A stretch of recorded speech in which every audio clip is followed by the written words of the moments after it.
In this section, we'll talk about polynomial functions. A polynomial function has the form of a collection of terms of x to the n power, and the most important thing is that n is a whole number, no decimals, no fractions, no negatives. A polynomial has degree n, the largest exponent, and the coefficient of the variable to the highest power is called the leading coefficient. The graph of any polynomial will be smooth and also continuous. Smooth meaning no sharp corners, only round curves, and continuous meaning no breaks in the graph. So something like this could be the graph of a polynomial function. It has nice rounded curves, and you can draw this without lifting your pencil. That's what it means to be continuous.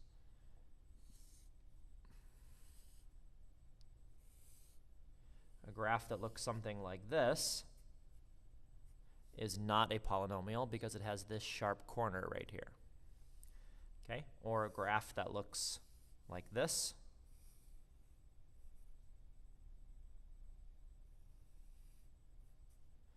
Not a polynomial because it has this break, so it's not continuous.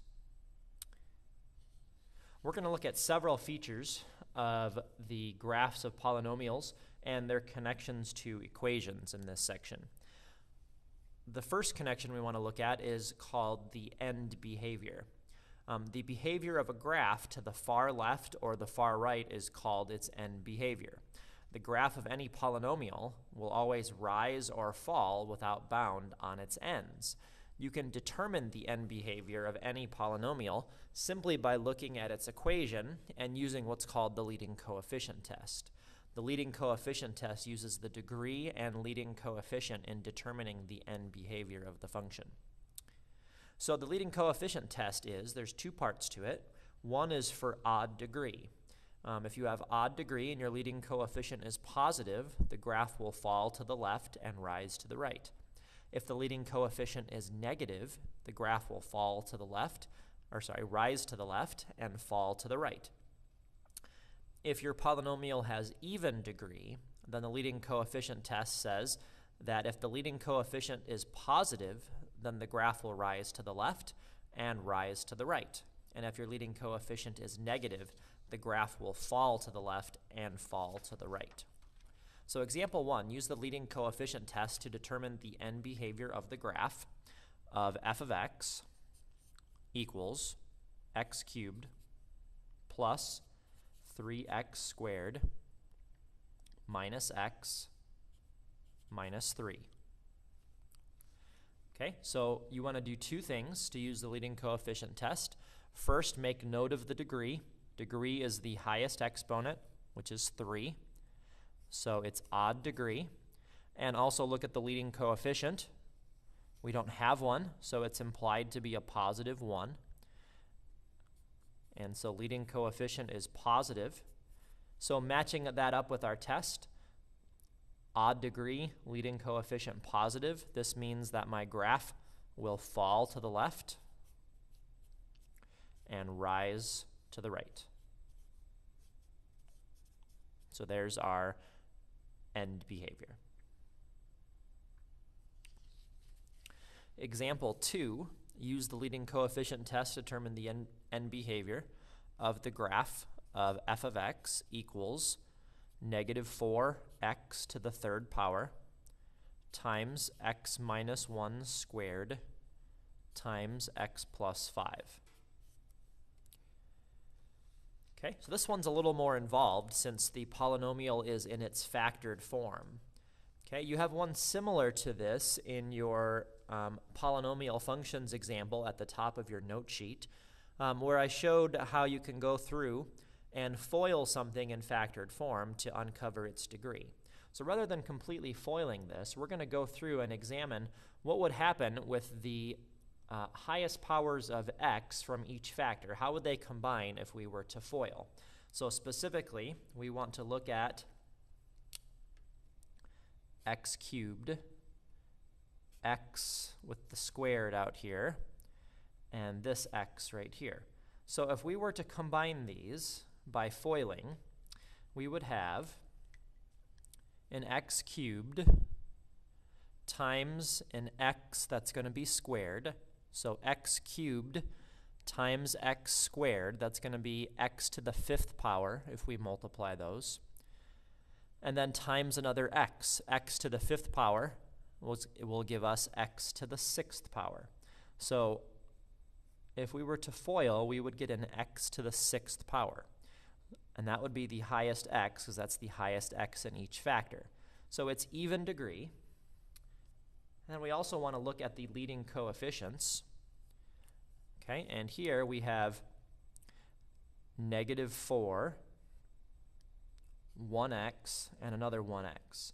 So if we were to FOIL these, we would have -4 times 1 times 1, and that's -4. That would be our leading coefficient. So leading coefficient would be -4 on the x to the 6th power. So this is negative as well.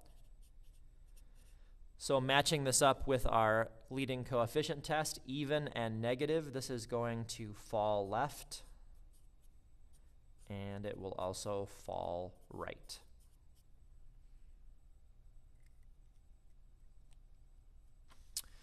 Example 3, graph f of x equals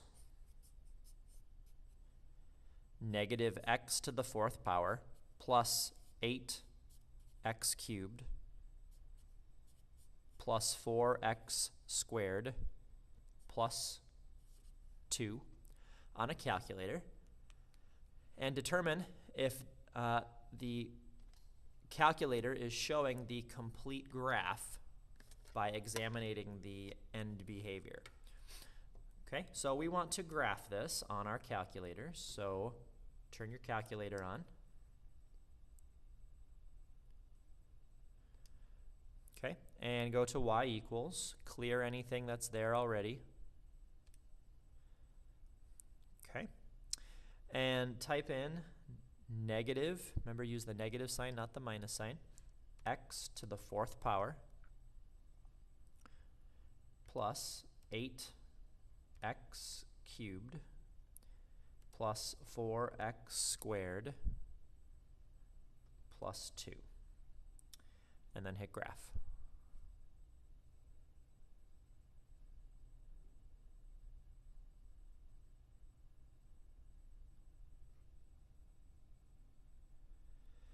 Okay, so you can see on my screen what we see from that. Okay, looking at our polynomial, highest power is 4, and it has a negative coefficient. So this should fall left and fall right. We can see that it is falling left and it's falling right. So the only thing missing from this graph is it gets cut off at the top. So if we wanted to see the full picture of this graph, we wouldn't need to change our x's because we can see the end behavior appropriately. All we need to change is the y value. So if we select window, our y is too short for our y max. So let's go up to y max. And I'm not sure what we need to change this to. I'm just going to throw out a guess of maybe 30. So let's type in 30 and then hit graph and look at what our graph looks like.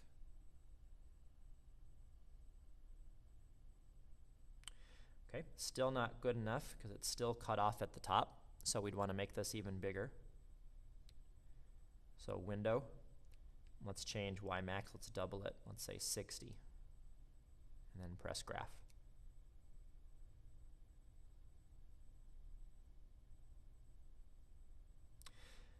Okay, still not enough. I'm going to change the y minimum and the y maximum this time because the bottom is starting to get cut off. So pretty soon I won't be able to see anything along the bottom. So window again. Let's change the y minimum. Let's make it the exact same as the y maximum. Okay, let's double again. Negative 120. Press graph.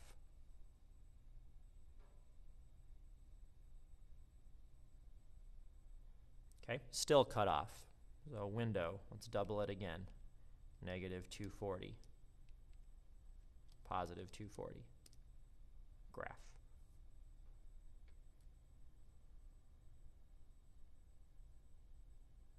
Okay, not quite there yet.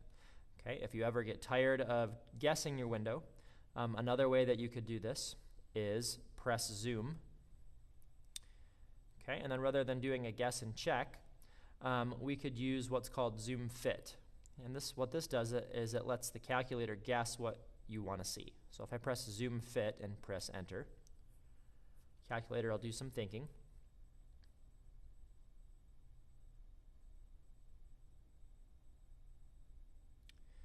Okay, and it shows me this. So if I press window to see what it's done negative 10 to 10.